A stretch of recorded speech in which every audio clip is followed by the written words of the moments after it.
McDonald's waitress brings daughter to work. She runs to a millionaire and says 2 words that shock him. Before we get started, leave a comment and tell us where in the world you're watching from. Let's begin.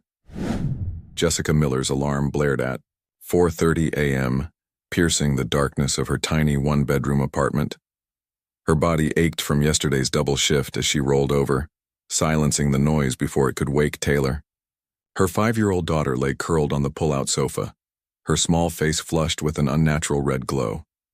"Taylor, sweetie," Jessica whispered, placing her palm against the child's forehead. Her heart sank, burning hot. Jessica hurried to the bathroom cabinet for the children's Tylenol, her mind racing. Mrs. Grayson, their elderly neighbor who usually watched Taylor, was visiting her sister. The daycare wouldn't take a sick child, and Jessica couldn't afford to miss another shift. Mr. Thompson had already given her a final warning last week. "Mommy?" Taylor's voice was paper thin. "I don't feel good." "I know, baby." Jessica helped her swallow the medicine. "Listen, Mommy has to work today. You'll have to come with me, just for today."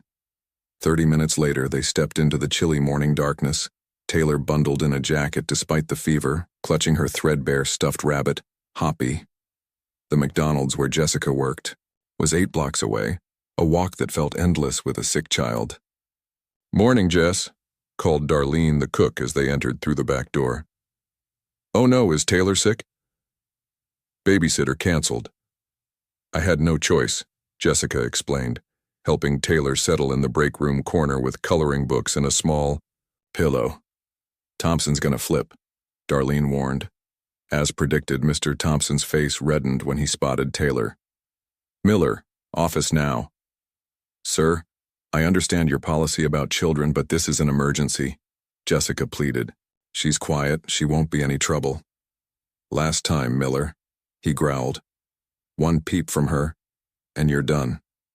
The morning rush kept Jessica running between tables, refilling coffees and taking orders while checking on Taylor every few minutes. The girl lay quietly coloring, her cheeks still feverish despite the medicine. At precisely 11:30 a.m., the atmosphere in the restaurant shifted. William Baker walked in, his tailored charcoal suit and quiet confidence immediately setting him apart. From the usual lunchtime crowd, Jessica recognized him from newspaper photos. The billionaire CEO of Baker Innovations. As Jessica approached his table with a menu, something extraordinary happened. Taylor, who had been listless all morning, suddenly sat up straight, her eyes wide and alert. Before Jessica could react, the little girl was on her feet wobbling across the restaurant floor. "Taylor, no," Jessica called, but it was too late. Taylor reached William Baker's table and threw her small arms around his waist. The entire restaurant fell silent. Forks froze mid-air. Conversations halted. "You're in Mommy's picture," Taylor whispered, loud enough for nearby tables to hear. "The one she keeps in her special box." William Baker's face drained of color as he stared down at the child, then up at Jessica, who stood frozen in shock. Time seemed to stop as their eyes locked across the restaurant, both equally stunned by the child's words. Neither could possibly know how this moment would change everything. The silence in the restaurant felt like a physical weight pressing down on Jessica's chest. She rushed forward, her face burning with embarrassment as she gently pried Taylor away from William Baker. "I'm so sorry, sir," she stammered, unable to meet his eyes. "She's running a fever. She doesn't know what she's saying." William Baker remained frozen, his gray eyes fixed on Taylor with an intensity that made Jessica uncomfortable. His hand trembled slightly as he set down his water glass. "Her name is Taylor?" he asked, his voice unnaturally quiet. Jessica nodded, bewildered by his reaction. "Taylor, honey, we need to go back to our corner now." "I'm sorry for the interruption, Mr. Baker." Mr. Thompson materialized beside them, his face a mask of professional courtesy that didn't hide his fury from Jessica. "Mr. Baker, please accept our sincerest apologies. Your meal today is complimentary, of course," he said, shooting Jessica a look that clearly communicated "you're fired." William Baker seemed to barely register the manager's presence. "It's quite all right," he said, his eyes never leaving Taylor's face. Children have wonderful imaginations.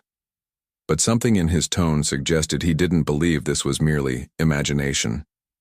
Taylor was still staring at William, a strange recognition in her eyes, despite the flush of fever on her cheeks. "You have the same watch," she said, pointing to his wrist where an expensive timepiece gleamed. "And your eyes look sad like Mommy's sometimes."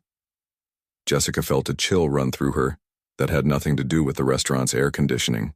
How could Taylor possibly know about a picture she'd kept hidden for years in a box under her bed? A picture from a newspaper article she'd saved for reasons she couldn't fully explain to herself? "Taylor, that's enough," Jessica whispered, leading her daughter back to the break room. She could feel dozens of eyes following them, curious stares, burning into her back. "But Mommy, it's him," Taylor insisted, her small voice carrying despite Jessica's attempts to quiet her. Once they reached the break room, Jessica knelt before her daughter, checking her forehead. "Still too warm? Sweetie, you need to rest. And we need to be very quiet so Mommy doesn't lose her job, okay?"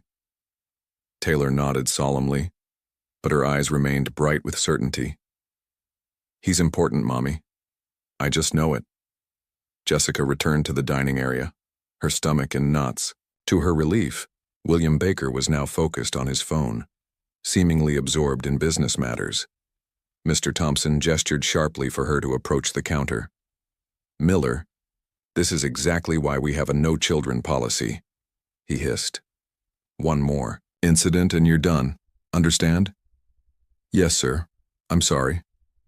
"It won't happen again," Jessica promised, knowing she had no alternatives for Taylor's care. The next hour passed in a blur of orders and forced smiles. Jessica avoided William Baker's table, asking Darlene to deliver his food. When she finally gathered the courage to glance his way, she was startled to find him watching her, a thoughtful expression on his face. By 1 o'clock, William Baker had finished his meal, but showed no signs of leaving. He remained at his table, occasionally typing on his phone but mostly sitting in contemplation. Jessica felt increasingly uneasy under his intermittent gaze. When Taylor emerged from the break room, pale and unsteady, Jessica's heart sank. The medication was wearing off, and her daughter looked worse than before. "Mommy, I don't feel good," Taylor whimpered, leaning against Jessica's legs. Jessica knelt down, alarmed by the heat radiating from Taylor's small body. This wasn't just a normal fever. What if it was something serious? The thought of a hospital. Bill made her stomach clench with anxiety. But Taylor's health came first. "Mr. Thompson," Jessica called, trying to keep her voice steady. "I need to take my daughter to a doctor. Her fever's getting worse." The manager's face hardened. "Miller, we're short-staffed as it is. You leave now. Don't bother coming back." Jessica felt the blood drain from her face. Without this job, they couldn't make rent. Without rent, they'd be homeless. But looking at Taylor's flushed face, she knew she had no choice. "I understand," she said, untying her apron with trembling hands. As she gathered Taylor's things from the break room, fighting back tears, Darlene appeared in the doorway. "Jess, that rich guy is asking for you," she whispered, "and he left something at his table for you." Confused, Jessica returned to the dining area to find William Baker gone. In his place was a generous tip, and beneath it, a business card. She picked it up, reading the embossed text, "William Baker, CEO, Baker Innovations." On the back, handwritten, in precise letters, "Please call me, it's important." Jessica slipped the card into her pocket, unsure what to make of it. Why would a billionaire want to speak with her? "He also paid your register out for the day," Darlene added, eyes wide. "Told Thompson he'd double it if he didn't give you any trouble about leaving." Jessica felt a complex wave of emotions, gratitude, suspicion, and something else she couldn't name. Why would William Baker, a complete stranger, do this for her? Outside, the afternoon sun felt too bright as Jessica led Taylor toward the bus stop. They needed to get to the community clinic, though the wait would likely be hours. "Jessica?" She turned to find William Baker standing beside a sleek black car, his driver, holding the door open. "I'd like to help," he said simply. "Your daughter needs medical attention. Please let me take you to my private physician. Jessica instinctively tightened her grip on Taylor's hand. Why would you do that? You don't know us. Something complicated passed across William's face, a mixture of confusion, certainty, and what looked almost like longing. I'm not entirely sure, he admitted, his honesty surprising her. But when your daughter looked at me, he paused, seeming to search for words. I felt as though I should know her. Please let me help. Taylor tugged on Jessica's hand. He's nice, Mommy, and I'm really hot. Jessica hesitated, torn between her instinct to protect Taylor from strangers and the undeniable reality of their situation. No job, a seriously ill child, and limited options. Okay, she finally agreed, her voice barely audible. Thank you. As the car pulled away from the curb, Jessica couldn't shake the feeling that they had just crossed an invisible threshold. Something significant had shifted in their world. All because her feverish daughter had recognized a man from a picture Jessica had hidden away years ago. And as Taylor leaned against her, burning with fever, Jessica wondered if this strange, chance encounter might be either their salvation or the beginning of something far more complicated than she could possibly imagine. William Baker's private doctor was nothing like the crowded community clinic Jessica was accustomed to. Dr. Eleanor Chen's office occupied the entire top floor of a gleaming medical building, with views overlooking the city and not another patient in sight. 3.2, Dr. Chen announced, removing the thermometer from Taylor's ear. How long has she had this fever? Since this morning, Jessica replied, watching anxiously as the doctor examined her daughter. Taylor sat quietly on the examination table, her eyes moving curiously between Dr. Chen and William, who stood near, the door maintaining a respectful distance but clearly concerned. She has a significant ear infection, Dr. Chen explained after completing her examination. I'm prescribing antibiotics and something stronger for the fever. I don't have insurance, Jessica admitted quietly. William stepped forward.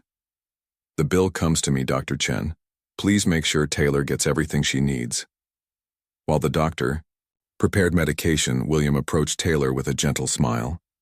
How are you feeling, young lady? Better now, Taylor replied, studying his face with unnerving intensity. Why were you hiding from us? William blinked in surprise. Hiding? I wasn't hiding, Taylor. Mommy looks at your picture and cries sometimes, Taylor said with a child's blunt honesty. Jessica felt her face burn. Taylor, please, she whispered, mortified. Mr. Baker doesn't need to hear this. William's expression was unreadable. It's quite all right. He turned to Taylor. I think you might be confusing me with someone else. Taylor shook her head stubbornly. No, it's you. An uncomfortable silence filled the room until Dr. Chen returned with medication and instructions. Jessica absorbed the information while keeping a wary eye on William, who had retreated again but seemed lost in thought. When they finished, William insisted on driving them home. You'll need to get these prescriptions filled immediately, he said, leaving no room for argument. The drive to Jessica's apartment building was silent, except for Taylor's occasional comments about buildings they passed. Jessica noticed how William listened attentively to each one, responding with genuine interest rather than condescension. When they arrived, William asked his driver to wait while he escorted them upstairs. Jessica hesitated before unlocking her door, acutely aware of the peeling paint and worn carpet in the hallway. Thank you for everything, she said, stopping at her threshold. But I think we should. Jessica, William interrupted gently. I understand your caution, but I'd like to talk once Taylor is settled. There's something unusual happening here. Jessica hesitated, torn between prudence and curiosity. Taylor made the decision for her, reaching out to take William's hand as naturally as if she'd known him forever. Come see my drawings, she invited, pulling him inside. Their apartment felt painfully small with William in it. He seemed too large, too polished for their shabby furniture and second-hand belongings. Yet he showed no judgment, focusing solely on Taylor as she proudly showed him her artwork on the refrigerator. You're very talented, he told her seriously, examining a crayon drawing of a purple-haired princess. Once Taylor had taken her medicine and settled on the couch, with her stuffed rabbit, William turned to Jessica, his expression grave. "I need to ask you something," he said quietly. "The picture your daughter mentioned, may I see it?" Jessica felt a strange tremor run through her. "How do I know I can trust you?" William considered this, then replied, "You don't. But I promise. I'm only trying to understand what's happening here. Your daughter recognized me in a way that shouldn't be possible." Against her better judgment, Jessica retrieved a small box from beneath her bed. Inside was a newspaper clipping from 6 years ago. William accepting a business award, looking younger but undeniably the same man. "I've never shown this to Taylor," she whispered. "Never even mentioned you. I don't understand how she knew." William stared at the photo, then at Taylor, who had fallen asleep on the couch. "Neither do I," he admitted. "But I intend to find out." William sat at Jessica's small kitchen table, turning the newspaper clipping over in his hands. "This is from the Business Journal, 6 years ago." His voice was thoughtful, probing. "Why did you keep it?" Jessica fidgeted with her coffee mug, avoiding his gaze. "I don't really know," she admitted. "I was in college then, taking a business ethics class. Your company was featured as a case study, and you saved this particular article because," she shrugged, uncomfortable with his persistence. "Something about your story interested me, I guess. Self-made millionaire. Innovative thinking." She paused. "Look, I never expected Taylor to recognize you. I've never shown her this picture." William glanced at Taylor, sleeping peacefully on the couch, her fever finally breaking. "Children sometimes have unusual intuitions," he said, though his tone suggested he wasn't satisfied with this explanation. "May I ask about Taylor's father?" The question hung in the air between them. Jessica stiffened. "He's not in the picture. Left before she was born." "I'm sorry," William said, his voice softening. "That must have been difficult." "We manage," Jessica replied curtly. She wasn't about to share the details of Michael's betrayal with a stranger, no matter how generous he'd been. William seemed to sense her walls going up. He handed the clipping back to her and reached for his wallet, extracting a card. "My direct number," he said. "Call me if Taylor's condition changes or if you need anything at all." Jessica took the card reluctantly. "Why are you doing this? Being so helpful to complete strangers?" William's gray eyes met hers with unexpected intensity.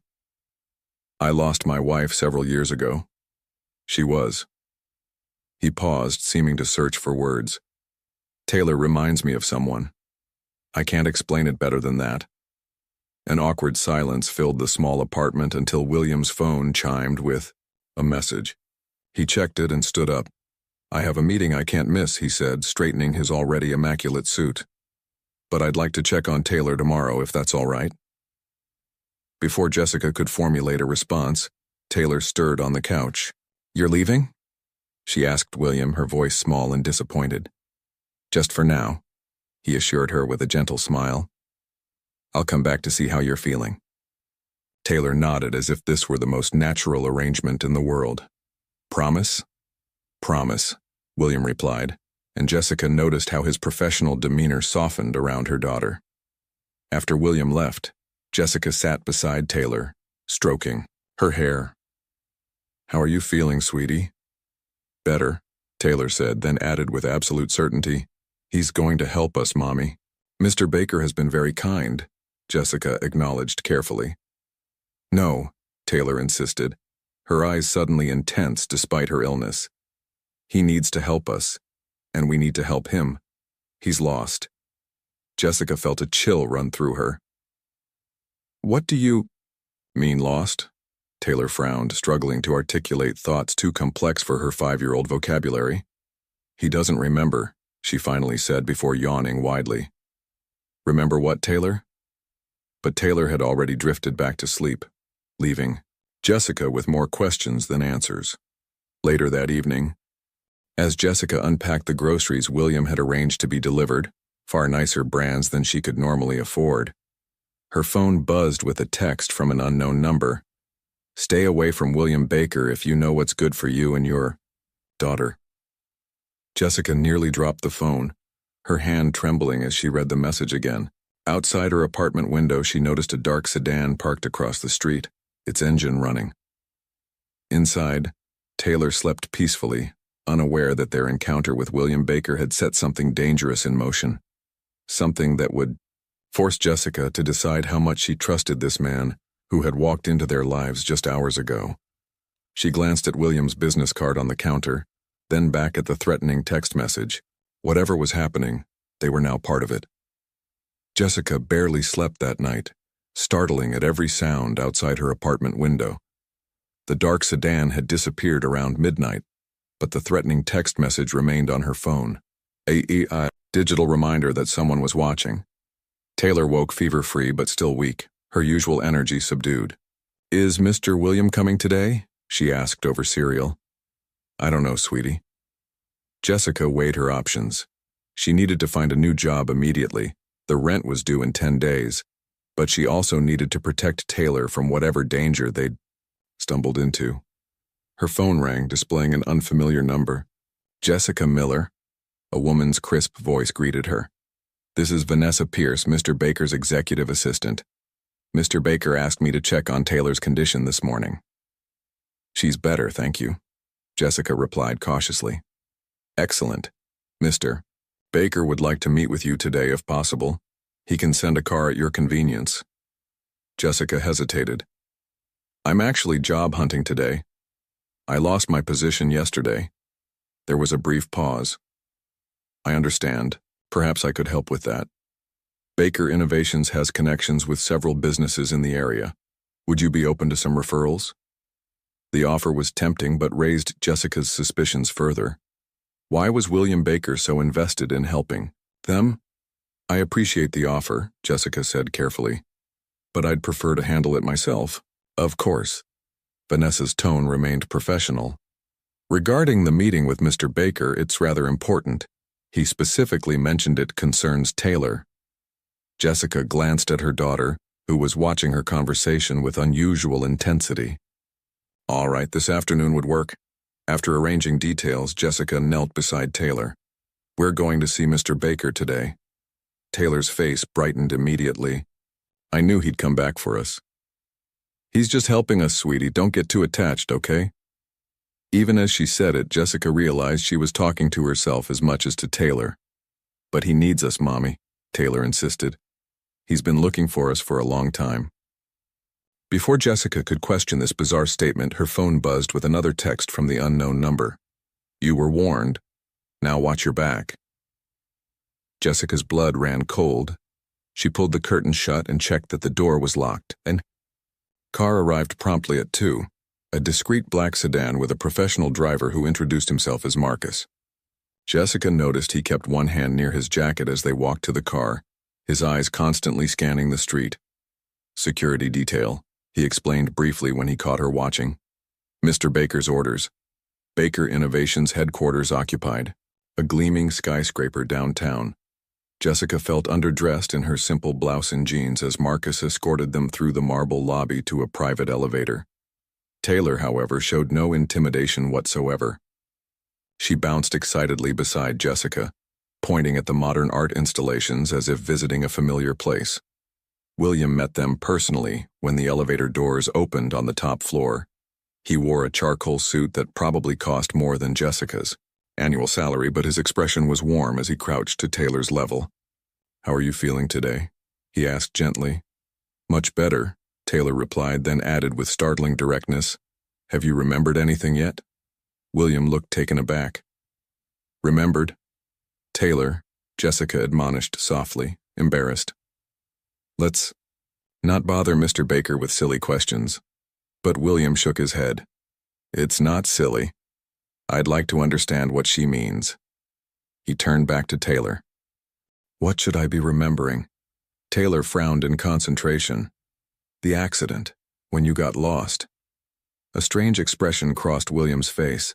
something between shock and recognition. He stood abruptly, color draining from his cheeks.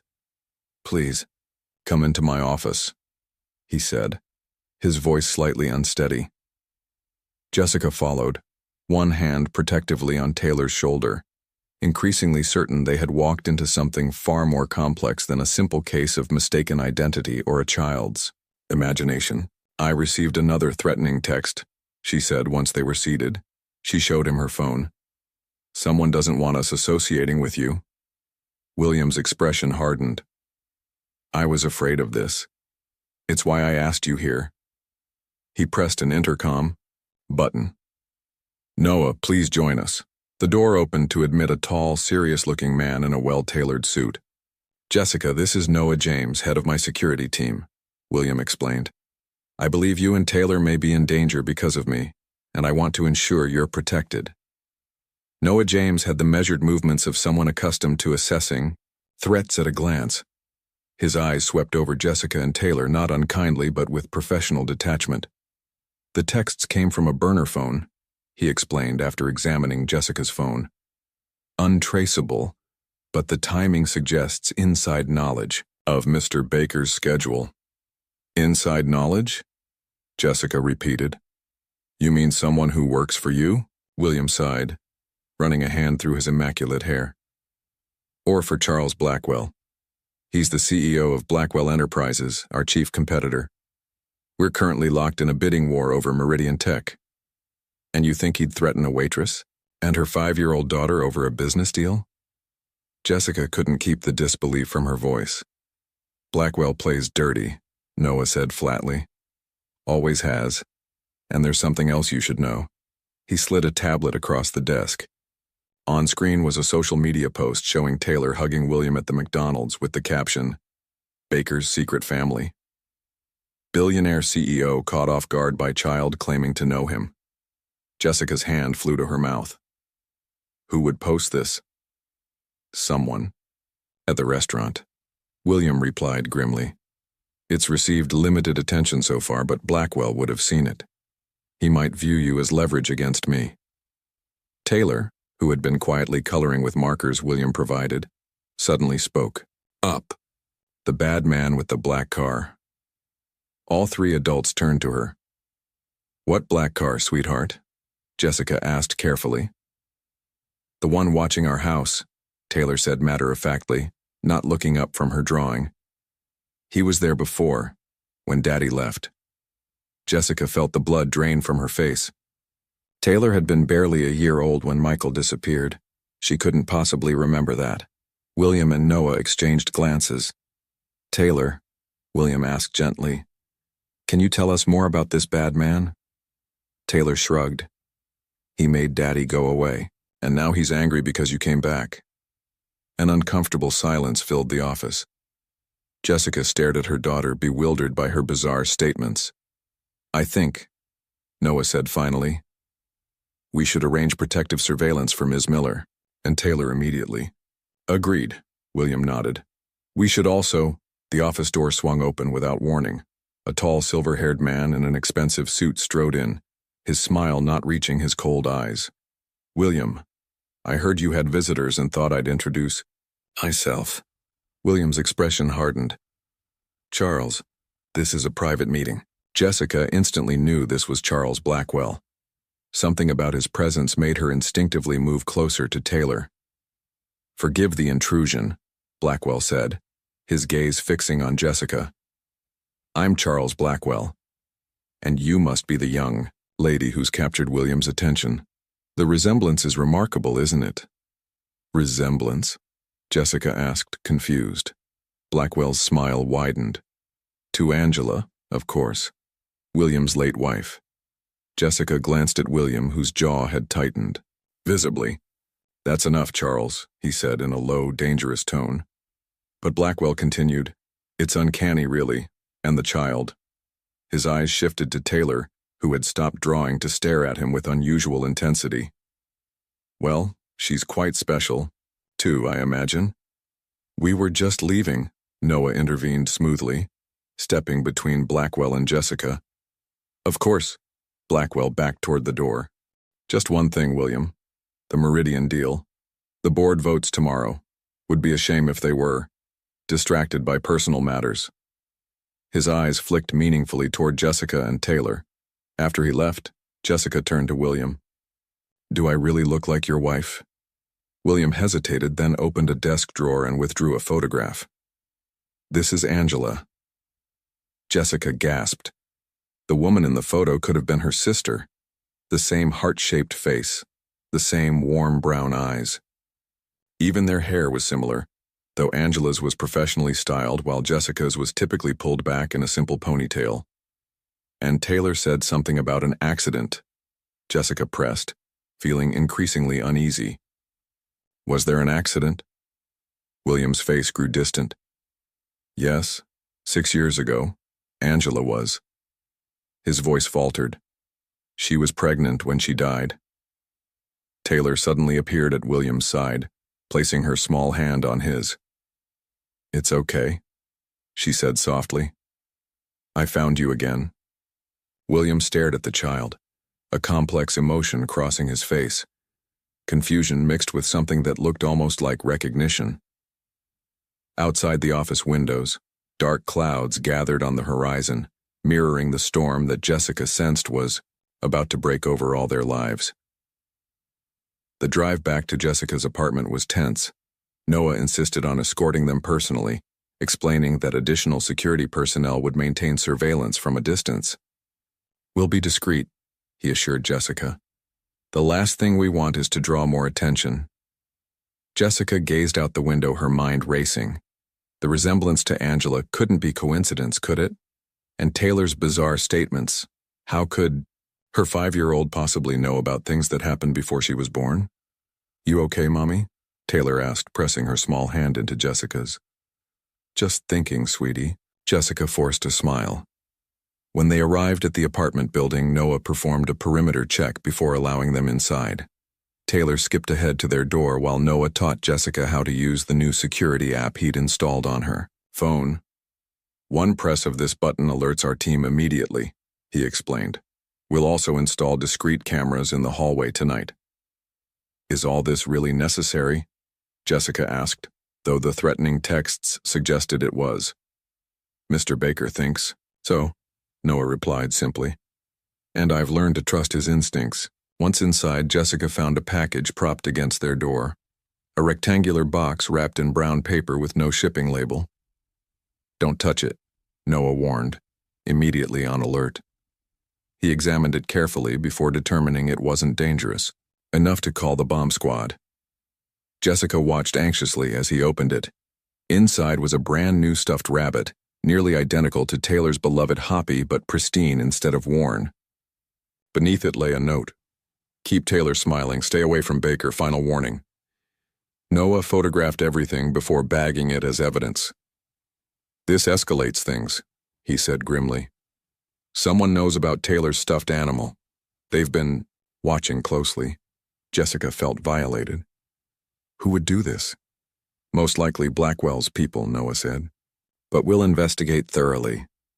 Taylor, oblivious to the adult's concern, was showing Hoppy her new drawing, a crayon sketch of 3 stick figures holding hands, a tall man in a suit, a woman with long hair, and a small girl between them.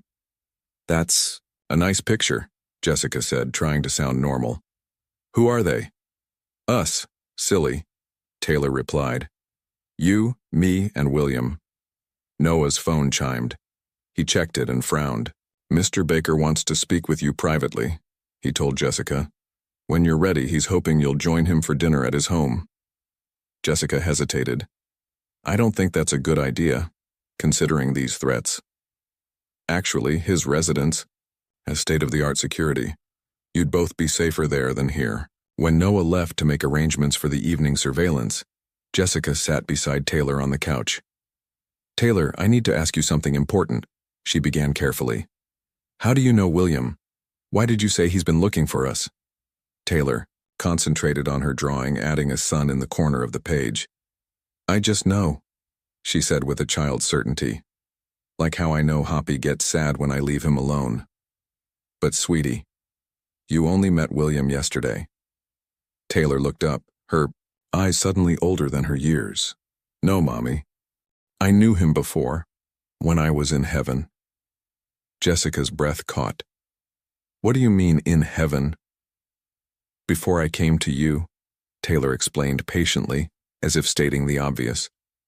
I was supposed to go to somebody else, but there was an accident, so I waited until I could find him again. A chill ran through Jessica. They'd never discussed concepts like heaven or reincarnation. Where had Taylor gotten such ideas? Her phone rang. William, I understand if you want nothing to do with me, he said without preamble. But I think we need to talk about what's happening. Taylor just told me she knew you in heaven, Jessica replied, her voice shaking. That she was supposed to go to somebody else, but there was an accident. William, what is going on? There was a long silence. Then, 6 years ago, Angela was 8 months pregnant when she died in that car accident. His voice caught. It was a daughter. Jessica sank onto the couch, looking at Taylor, who was humming softly while she colored, oblivious to how her innocent words had just shattered reality for both adults. Come to dinner, William said quietly. Please. I think we need to figure this out together. As Jessica ended the call, she noticed Taylor had added something to her drawing. A fourth figure, smaller than the others, floating above them with what looked like wings. Who's that? Jessica asked, her throat tight. Taylor smiled. That's me before, when I was waiting. William Baker's home was exactly what Jessica had expected. A modern mansion overlooking the city, all clean lines and minimalist luxury. What she hadn't expected was how comfortable Taylor seemed there, immediately exploring as if she knew the place. She's remarkable, William said, watching Taylor examine a sculpture in the foyer. So at ease here. Jessica nodded, unsettled by the entire situation. This is all very strange, William. I know. He led them to a dining room where a private chef had prepared dinner. I've been thinking about what Taylor said, about knowing me in heaven. And? Jessica prompted as they sat down. William hesitated. I don't know what to believe. I'm not particularly religious or spiritual, but there are things happening that I can't explain rationally. He glanced at Taylor, who was arranging her napkin, with unusual precision. The way she recognized me, the things she knows, and your resemblance to Angela. You think Taylor is somehow connected to your unborn daughter? Jessica kept her voice low, though Taylor seemed preoccupied with her glass of apple juice. I don't know what to think, William admitted, but I can't dismiss it either. Jessica watched her daughter, remembering how Taylor had always seemed wise beyond her years, sometimes saying things that made Jessica wonder where such thoughts came from. What about her father? William asked carefully. You said he left. Before she was born? Jessica tensed. She rarely discussed Michael with anyone. Yes, his name was Michael. We met in college. He was charismatic, ambitious. When I got pregnant, he seemed happy at first, but then... She paused, the memory still, painful. He just disappeared one day, left a note saying he couldn't do this and vanished. I'm sorry, William said softly. It was 6 years ago, Jessica replied. We've managed fine without him. Taylor suddenly looked up. He didn't want to leave, she said, matter-of-factly. The bad man made him. Jessica and William exchanged glances. What bad man, Taylor? William asked gently. The one who watches us, the one who works for Mr. Blackwell. Jessica felt a chill. Taylor? How do you know about Mr. Blackwell? Taylor shrugged, returning to her dinner. I just do. The rest of the meal passed with lighter conversation, William asking about Taylor's interests in schooling. Jessica marveled at how naturally they interacted, as if some invisible thread connected them. After dinner, William's housekeeper helped Taylor get settled in the guest room with a movie while the adults retreated to his study. Noah found something, William said, closing the door. He opened his laptop, pulling up a grainy surveillance photo. This was taken outside your apartment building 2 days ago. Jessica leaned closer, her breath catching. The image showed a man in dark clothes watching her building. Do you recognize him? William asked. Jessica shook her head, then froze. Wait. She peered at the man's profile. Something about the set of his shoulders, the angle of his head. It's not possible. What? He looks like. Jessica swallowed hard. He resembles Michael, Taylor's father, but older, different somehow. William's expression darkened. Noah's team is running facial recognition. If there's a connection to Blackwell, we'll find it. Jessica paced the study, trying to process this new information. None of this makes sense. Why would Taylor's father be working for your business rival? Why would Blackwell care about us at all? I don't know, William admitted, but I intend to find out. A soft knock interrupted them. The housekeeper opened the door slightly. Mr. Baker, Taylor is asking for both of you. She says it's important. They found Taylor sitting upright in bed, her expression serious. The bad men are at our apartment, she said without preamble. William immediately called Noah, who confirmed a security breach. Someone had disabled the hallway camera they'd installed and forced Jessica's door. How did you know, Taylor? Jessica asked, trembling. Taylor just looked at her with those wise eyes. Because they're looking for something. Something Daddy hid before he went away. What did he hide? William asked, kneeling beside the bed.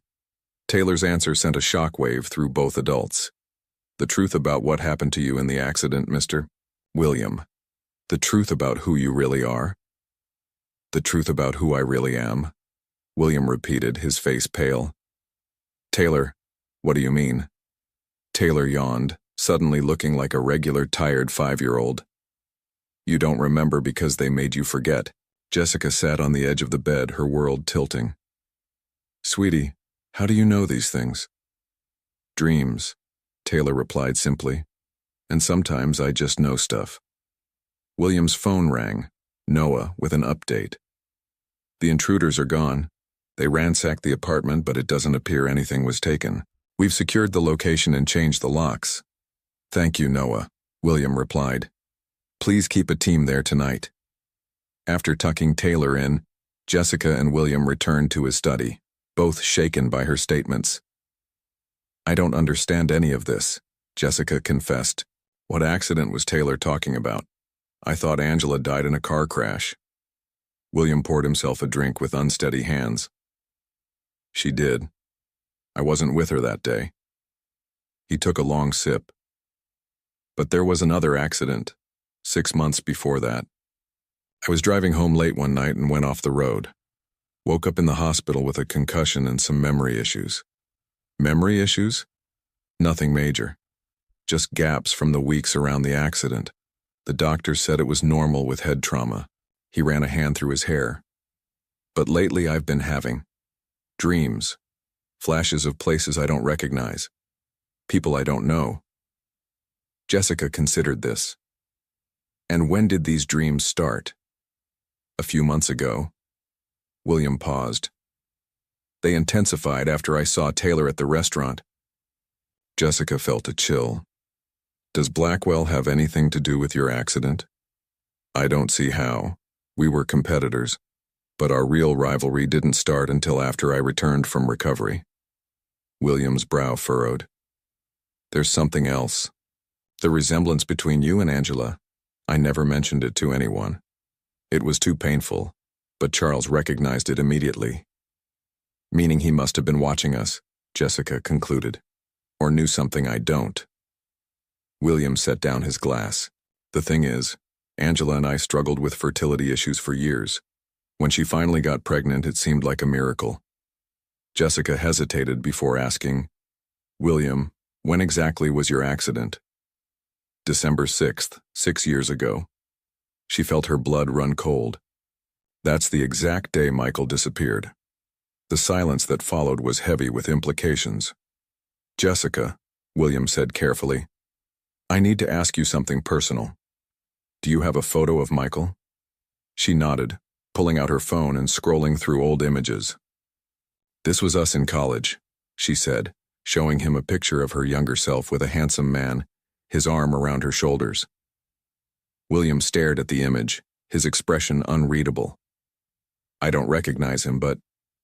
He trailed off. But what? This sounds crazy, but I've had dreams where I see myself in a mirror and the reflection isn't me. It's someone else. He took a steadying breath. I need to make some calls. There's a specialist, Dr. Elliot, who helped after my accident. He might have insights. Jessica's phone chimed with a text from Noah. Found something in your apartment you should see. Coming to the house now. 20 minutes later, Noah arrived carrying a sealed evidence bag containing a small notebook. This was hidden in a sealed plastic bag inside the air vent in Taylor's room, he explained. Whoever broke in was looking for it but didn't find it. Jessica stared at the notebook. I've never seen this before. Noah carefully opened the bag and extracted the notebook, handing it to Jessica. The first page contained a single line in handwriting. She immediately recognized as Michael's. If you're reading this, I failed to come back for you. Find William Baker. He's the key to everything. Jessica's hands trembled as she turned to the next page, which contained a photograph that made her gasp. It showed William Baker, but younger, with slightly different features, standing beside Charles Blackwell. Both men were smiling at the camera. Written on the back in Michael's handwriting was a single question. Who is William Baker really? And what did Blackwell do to him? Jessica stared at the photograph, her heart pounding. This makes no sense. How could Michael have known you? William studied the image with equal confusion. That's definitely me, but I don't recall ever being this friendly with Blackwell. And my face looks different. Noah leaned in. Facial reconstruction after your accident, sir? Minor procedures only, William replied. Nothing that would change my appearance this dramatically. Jessica turned pages in the notebook, finding mostly blank sheets until halfway through, where Michael had written dates and locations, brief entries that read like surveillance notes. October 2nd, followed subject to Meridian Labs. October 15th, B met with unknown contact at Harbor Hotel. He was tracking someone, Noah observed. Blackwell, Jessica said. Michael was investigating Blackwell. She continued reading until she reached a passage that made her breath catch. November 28th. Confirmed subject is not WB. Plastic surgery, voice training. Real WB location unknown. Must warn J before. The entry ended abruptly. William took the notebook, reading the passage twice. This suggests that you might not be the real William Baker, Noah finished, his professional composure momentarily slipping. Jessica shook her head, trying to process this bombshell. But that's impossible. You run a billion-dollar company. People would notice if you were suddenly a different person. Not if the change happened during my recovery period, William said quietly. After the accident, I was out of the public eye for nearly 3 months. Noah was already typing on his phone. I'm contacting a trusted colleague to run deeper. Background checks, we need to verify hospital records, recovery facility documentation, everything. Jessica thought of Taylor sleeping upstairs, blissfully unaware of these shocking revelations. If Michael was investigating Blackwell and discovered something this explosive, then Blackwell had reason to make him disappear, William concluded grimly. We need proof, Noah said. Something more substantial than a notebook that could have been written by anyone. Jessica flipped through the remaining pages and found a small key taped to the inside back cover. This might be important. William examined it. Safety deposit box, most likely. But which bank? Jessica checked the final pages, finding a business card for First National Bank tucked in the binding. This could be it. Noah took the card. I'll have someone check this out discreetly first thing tomorrow. There's something else we need to consider, William said, his voice unnaturally calm. If I'm not really William Baker, then who am I? An uncomfortable silence filled the room as the implications hung in the air. Jessica found herself studying William's face, searching for similarities to Michael. The coloring was different, the bone structure altered, but something about the eyes. We should get some rest, Noah finally suggested. I'll have the team work through the night on this. The bank opens at 9 tomorrow. After Noah left, Jessica and William sat in silent contemplation. I should check on Taylor, Jessica said eventually, needing a moment to process everything. She found her daughter sleeping peacefully, Hoppy clutched to her chest. How could this innocent child know so much about things she couldn't possibly understand? When Jessica returned to the study, William was staring out the window at the city lights. "In my dreams," he said without turning, "I'm someone else. I'm in a small apartment with a woman I love. We're happy, but worried about something." He faced Jessica. "Last night I dreamed about a stuffed rabbit, just like Taylor's." Jessica felt her knees weaken. She steadied herself against the doorframe. "William, what if Michael didn't abandon you?" he said, his voice barely above a whisper. "What if he became someone else, someone who couldn't remember you?" The question hung between them like a physical presence. Jessica thought of all the little moments. William's instant connection with Taylor, the way he sometimes tilted his head exactly as Michael used to when listening intently, the inexplicable trust she felt toward him despite their brief acquaintance. "If that's true," Jessica said carefully, "then Blackwell didn't just threaten your business. He stole your entire life." Before William could respond, they heard a small voice from the hallway. "Daddy used to call me Sunshine," Taylor said, rubbing her eyes sleepily. Only he knew that name. William went very still. "Taylor, how did you know to come downstairs right now?" She yawned. "The angel told me it was time for you to remember." "Sunshine," William repeated softly, the word triggering something deep within him. For a moment he seemed lost in thought, his eyes unfocused. Jessica knelt beside Taylor. "Sweetie, what angel are you talking about?" "The lady angel who watches over us," Taylor said with childlike certainty. "She has pretty hair like yours, Mommy, but she glows. She's the one who helped me find Daddy again." William and Jessica exchanged glances. The description sounded eerily like Angela. "Taylor," William asked carefully, "has this angel told you other things?" Taylor nodded. "She said the bad man put Daddy to sleep and made him forget us. But she helped me remember so I could help him remember too." She rubbed her eyes sleepily. "Can I have some water?" After Jessica took Taylor back to bed, William sat motionless in his study, the word sunshine echoing in his mind. Something about it resonated like a distant bell heard across water. When Jessica returned, she found him looking through his phone. "My calendar," he explained. "I'm searching for anything unusual during those missing months." He paused on an entry. "Here, a series of appointments with a Dr. Isaacs. No specialty listed, no contact information." "Could be the doctor who performed your surgeries after the accident," Jessica suggested. "Or something else entirely." William's jaw tightened. "First the bank tomorrow, then we find this Dr. Isaacs." Morning came too quickly. Jessica barely slept, her mind racing with possibilities. Could William really be Michael? The man who had walked out on her and their unborn child? Or was something more sinister at play?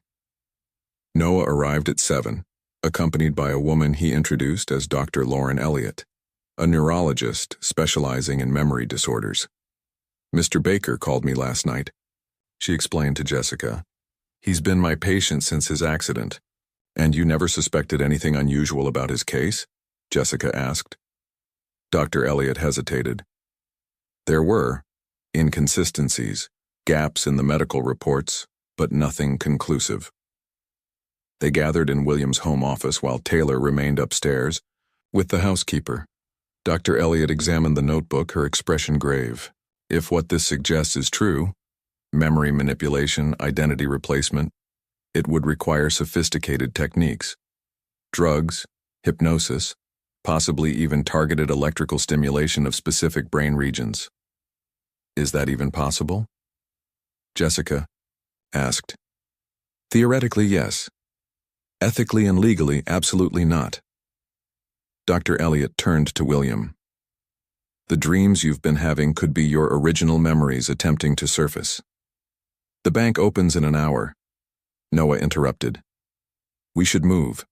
They left Taylor in the care of Noah's most trusted security officer, and took separate vehicles to First National Bank. Jessica rode with William, an uncomfortable silence between them.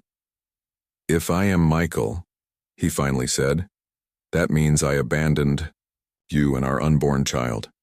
"We don't know what happened," Jessica replied. "If Blackwell really did this to you, then you didn't abandon us.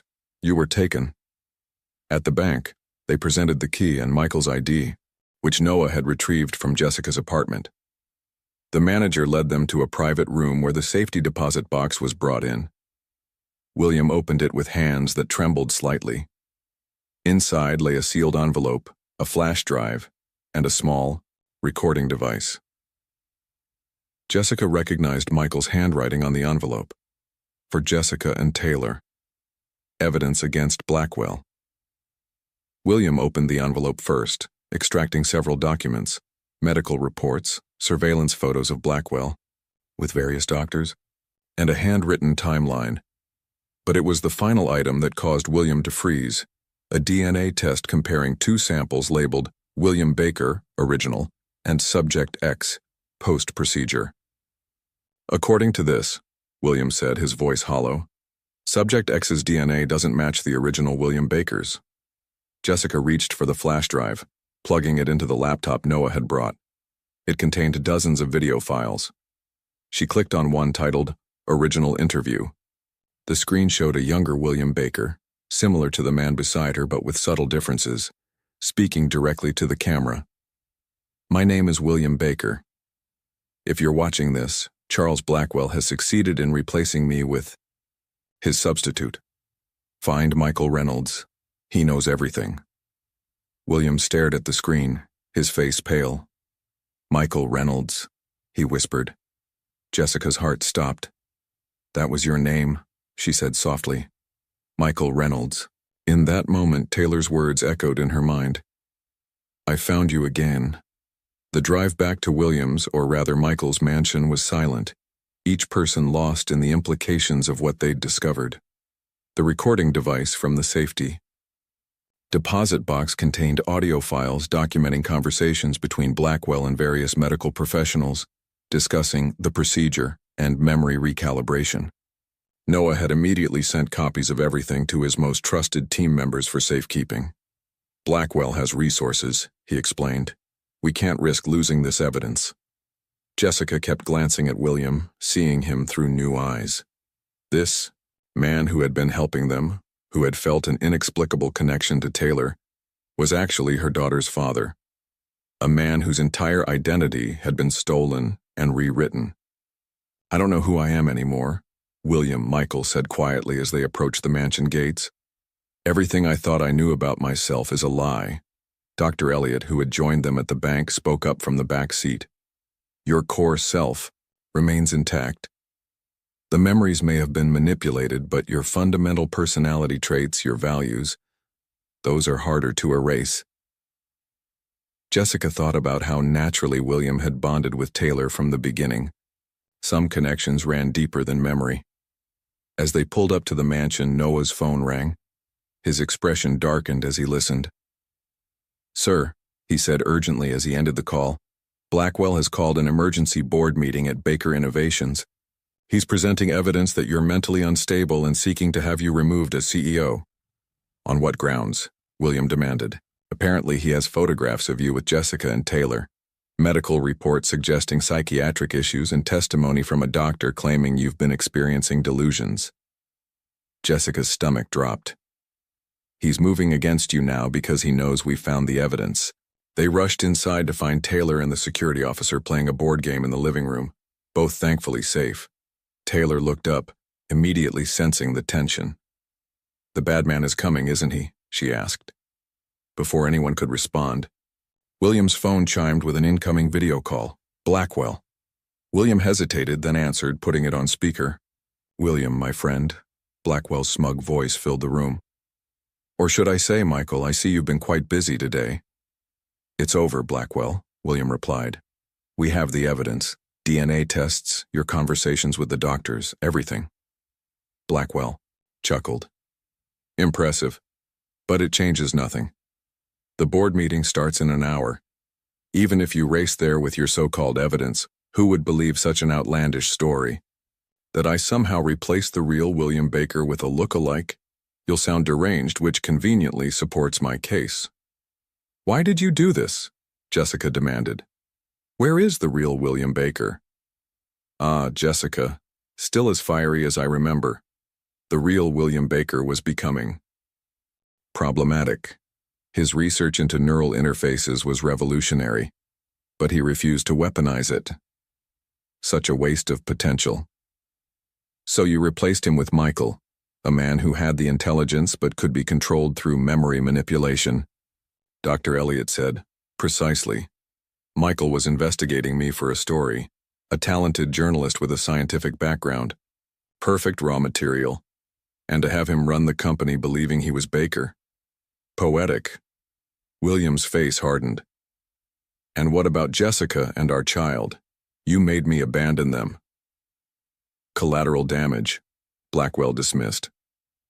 Though in fairness, we did try to erase those memories completely. Seems some things run too deep.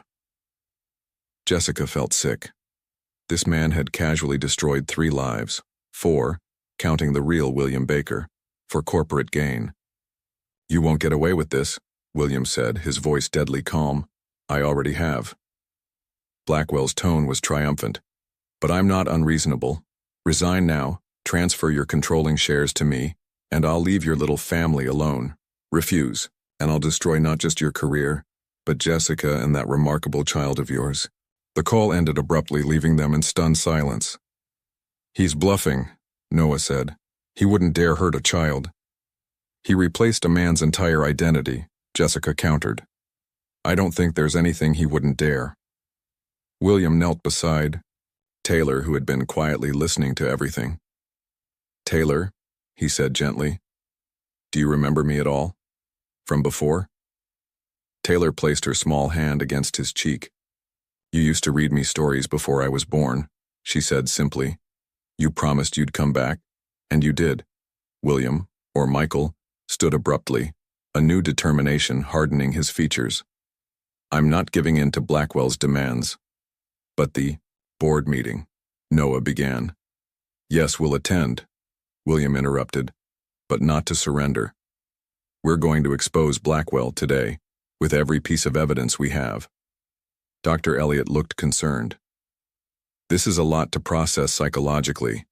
You've just discovered your entire life for the past 6 years has been built on false memories. Are you sure you're ready to face this publicly?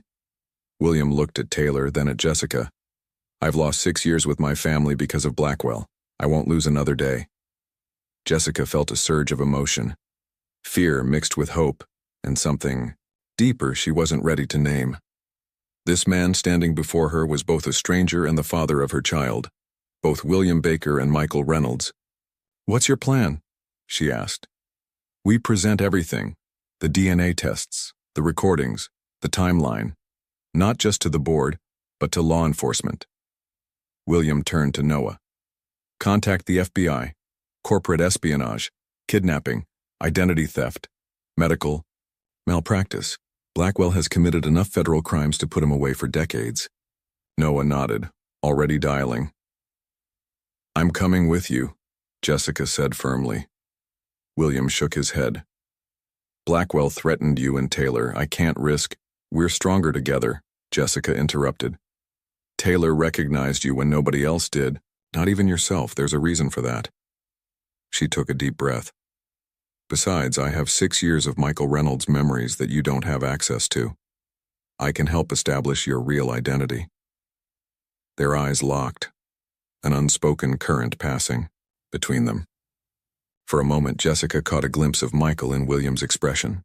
The same intensity, the same determination. All right, he conceded. But Taylor stays here with maximum security. They worked rapidly, compiling the evidence while Noah arranged for FBI agents to meet them at Baker Innovations. Dr. Elliot prepared a concise medical assessment explaining how memory manipulation could have been achieved. As they prepared to leave, Taylor suddenly appeared in the doorway, clutching. Hoppy, you need to take this, she said, holding out a small object.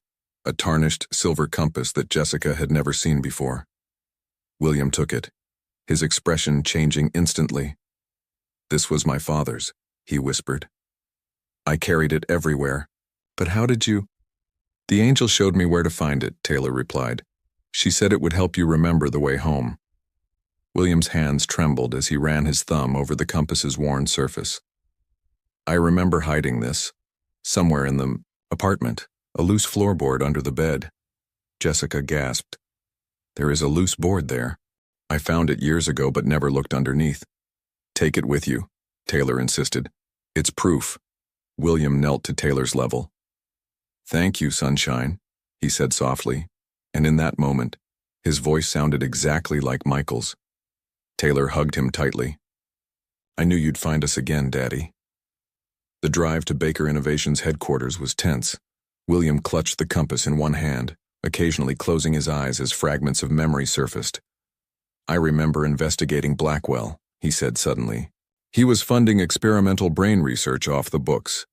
I had a source inside the lab who said they were developing ways to alter memory, not just suppress it, but replace it entirely." "That's how you connected to the real William Baker," Jessica realized.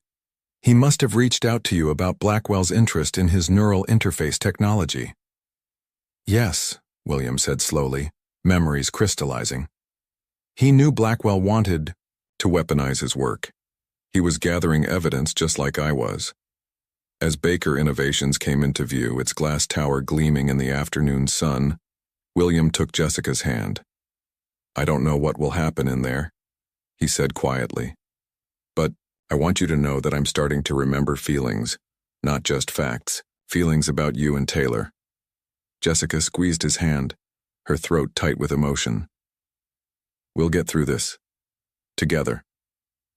Noah's phone rang as they pulled into the parking garage. "The FBI agents are in position," he reported. "And sir, Blackwell just arrived with Dr. Isaacs, the doctor who performed your procedures." William's jaw tightened. "Perfect. All the key players in one place."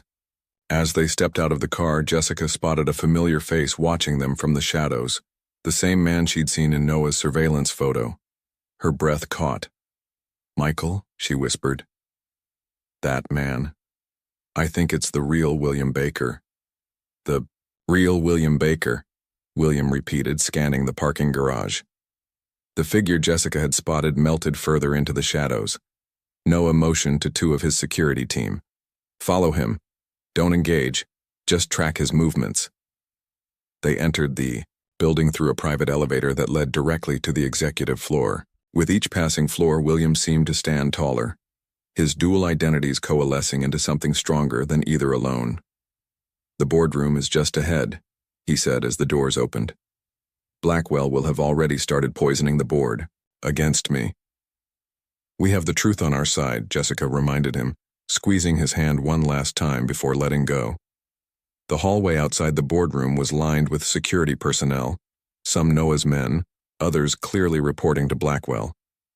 FBI agents in suits stood at strategic points, their presence adding gravity to the situation. William paused before the double doors, taking a deep breath. "Ready?" Jessica nodded, and they entered. 12 board members sat around a massive table, with Blackwell standing at the head mid-presentation. Behind him, charts displayed what appeared to be psychological evaluations. A thin man with wire-rimmed glasses, presumably Dr. Isaacs, stood nervously beside a projector. Conversation ceased instantly as William strode in, Jessica and their entourage following. "William." Blackwell recovered quickly, his smile not reaching his eyes. "We were just discussing your mental state. I'm concerned about your fitness to lead this company." "I'm sure you are, Charles," William replied coolly. "Especially since I'm not actually William Baker." Murmurs erupted around the table. Blackwell's smile faltered. "As you can see," Blackwell gestured to the board members, "delusions of identity confusion. Exactly what Dr. Isaacs has diagnosed." William stepped forward, placing a flash drive on the table. "Before anyone jumps to conclusions, I suggest we review some evidence. This contains DNA tests proving that I am not the original William Baker. along with recordings of Mr. Blackwell discussing the procedure to replace him with me, a journalist named Michael Reynolds, who was investigating Blackwell's illegal activities. The board chairman, a distinguished older woman named Helen Winters, frowned. "These are serious accusations, William. Or should I say, Mr. Reynolds?" "You can still call me William," he replied. "I've been him longer than I've been aware of being Michael. But yes, these are extremely serious accusations, which is why I've invited the FBI to join us." Two agents stepped forward, introducing themselves. "We've reviewed preliminary evidence and believe there's sufficient cause to investigate allegations of identity theft, kidnapping, and conspiracy," the lead agent stated. Blackwell's composure cracked. "This is preposterous. You can't possibly believe—" "Play the recordings," William instructed Noah, who connected the flash drive to the room's presentation system. Blackwell's voice filled the room. "The procedure was a success. Reynolds believes he's Baker now. All traces of his former identity have been suppressed." Another voice, Dr. Isaacs, responded, "But suppression isn't permanent. Memories this fundamental could resurface, especially with the right triggers." The board members' expressions shifted from skepticism to horror as the recording continued, detailing how Michael Reynolds had been selected because of his physical similarities to Baker and his scientific aptitude. Dr. Isaacs, visibly trembling now, backed toward the door. "I was following orders," he stammered. "Blackwell threatened my family." "You're both insane," Blackwell snarled, but his confident facade was crumbling. Helen Winters stood. "I think we've heard enough to warrant a full investigation. I move to temporarily suspend both Mr. Blackwell and—" She hesitated, looking at William. "The current CEO until this matter is resolved legally." "Seconded," another board member quickly added. As the board formally voted, the doors burst open. Noah's security team entered, escorting the man from the parking garage, thin, haunted-looking, but with unmistakable intelligence in his eyes. "William Baker," the man said, his voice hoarse from disuse. "The real William Baker. I've been watching, waiting for the right moment." He turned to Blackwell, who had gone deathly pale. "You kept me alive because you needed my ongoing research, but you never thought I'd escape." The room erupted in chaos. FBI agents moved to detain both Blackwell and Dr. Isaacs, reading them their rights. Board members clustered around the real William Baker, asking questions he seemed too overwhelmed to answer. In the midst of the commotion, Michael, found Jessica's hand again, their fingers intertwining. "It's over," he whispered. Jessica nodded, tears threatening. "But it's also just beginning." 3 months later, Jessica sat on a park bench watching Taylor chase butterflies through a field of wildflowers. The autumn sun cast a golden glow, warming. Her face as a familiar figure approached and sat beside her. "She has so much energy," Michael said, smiling as Taylor spotted him and waved excitedly. He was Michael now, fully and completely. In the weeks following Blackwell's arrest, Dr. Elliott had helped him integrate his recovered memories, finding a balance between the man he'd been and the man he'd become. "How was your meeting with the real William?" Jessica asked, leaning slightly against his shoulder. "Productive. He's officially taking back his name and position as head of research, but he wants me to remain as CEO." Michael shook his head in amazement. "He says I've done more with the company than he ever could have." The aftermath of the scandal had been chaotic but ultimately healing. Blackwell and his conspirators faced multiple federal charges. The real William Baker had emerged from hiding, his years of captivity leaving him changed but resilient. And most importantly, Taylor had her father back, though she insisted she'd never really lost him. "Taylor knew," Jessica said softly. "Somehow she always knew who you were." Michael nodded, watching his daughter twirl in the sunlight. "Dr. Elliott says some connections transcend conscious memory. And then there's Taylor's angel." They'd never fully addressed the spiritual aspects of Taylor's knowledge.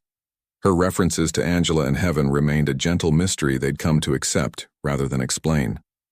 "The contractors finished the renovations on the house," Michael said, changing the subject. "It's ready whenever you and Taylor are." Jessica had finally agreed to move into Michael's home, or rather, their new home together. as they'd redesigned it to suit all three of them. Her apartment held too many painful memories, and Taylor had already claimed her princess room in the new place.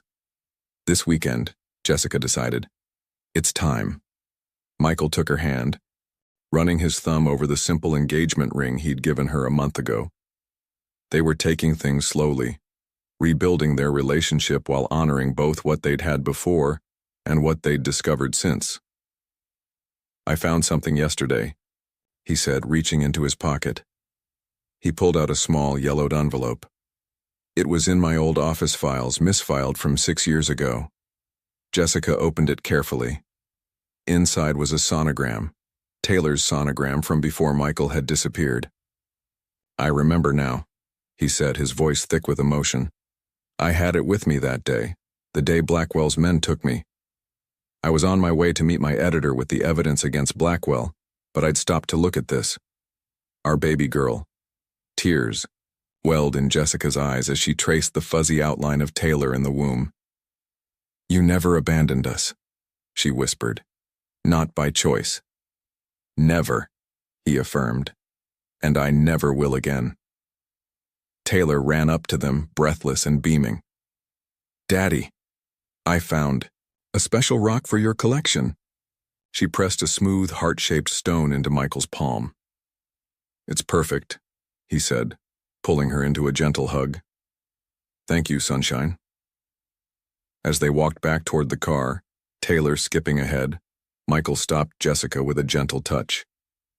There's one more thing, he said. The real William told me something interesting yesterday. He said Angela had visited a fertility specialist before they married.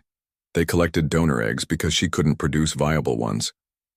Jessica frowned, puzzled. Why are you telling me this? Because, Michael said softly. He showed me the donor profile. The woman was a match for your blood type, your general physical description. She even studied business ethics in college. That's just a coincidence, Jessica began, but the implication slowly dawned on her. Maybe, Michael agreed. Or maybe there's more connecting all of us than we understand. Taylor called to them from up ahead, impatient to get home. As they joined hands and walked toward their daughter, Jessica thought about all the impossible coincidences that had brought them to this moment.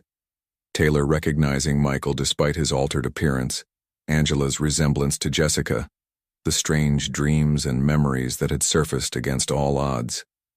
Some mysteries weren't meant to be solved, she decided. Some connections ran deeper than science could explain. What mattered was that a little girl had recognized her father across an impossible divide. A man had found his way back to his true identity, and a family once torn apart by evil was whole again. Let's go home, Jessica said, squeezing Michael's hand. All of us together. And as Taylor ran into both their arms, Jessica knew that whatever forces had guided them, whether angels or simply love that refused to be forgotten, had finally brought them exactly where they belonged.